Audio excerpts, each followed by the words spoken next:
Before the modern world defined progress, Africa was already shaping it. Not as myth, but as lived reality, written in the land, the tools, the cities, and the systems that sustained entire civilizations.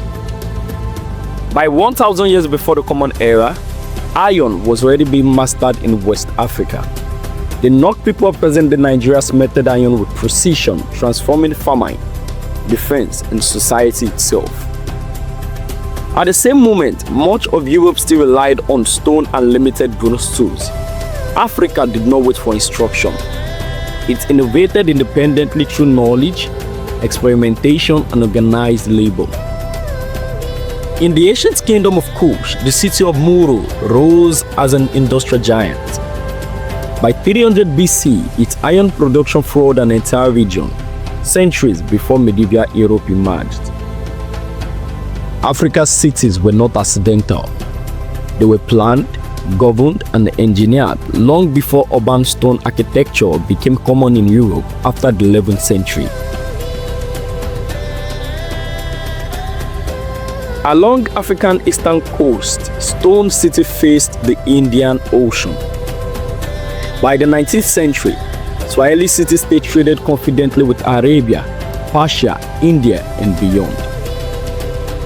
Knowledge in Africa was not confined to book alone. It lived in observation, memory, transmission preserved across generations through rituals, mathematics, and careful study of natural world. Among the Dogon of Mali, astronomy was embedded in culture itself. Their understanding of heaven reflected disciplined observation long before the Western instruments confirmed the same truth. Africa was never isolated. From the 1st century onward, African merchants navigated global trade routes, moving gold, ivory, iron, and knowledge across continents. By the 14th century, Kilwa stood among the world's most precious cities.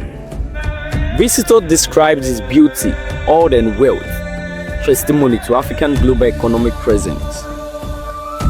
In southern Africa, Great Zimbabwe rose without mortar, its stone walls engineered with precision. This was not primitive construction, it was advanced architectural mastery.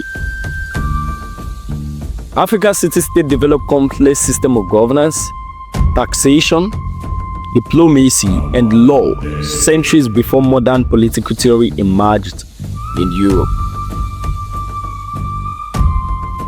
The Mali Empire governed vast territories through organizations, scholarships, and economic intelligence, linking West Africa to the Mediterranean world. When Mansa Musa traveled to Mecca in 1324, the gold they distributed reshaped entire economies. Africa was not peripheral, it was central. Not all African systems were centralized.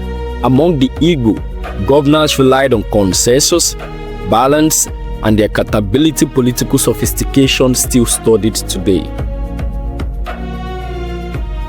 The idea that Africa was behind emerged only after a colonial expansion when progress was redefined to favor industrial empires and conquest.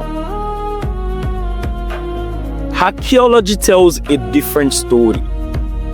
Iron furnaces, cities, trade goods, and manuscripts confirmed Africa's deep history of innovation and complexity. Africa did not lack progress. It followed its own path, rooted in environment, culture, and knowledge system that sustained millions for centuries.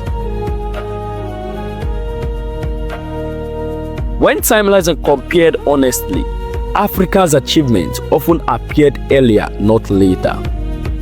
What changed was not Africa, but who told the story.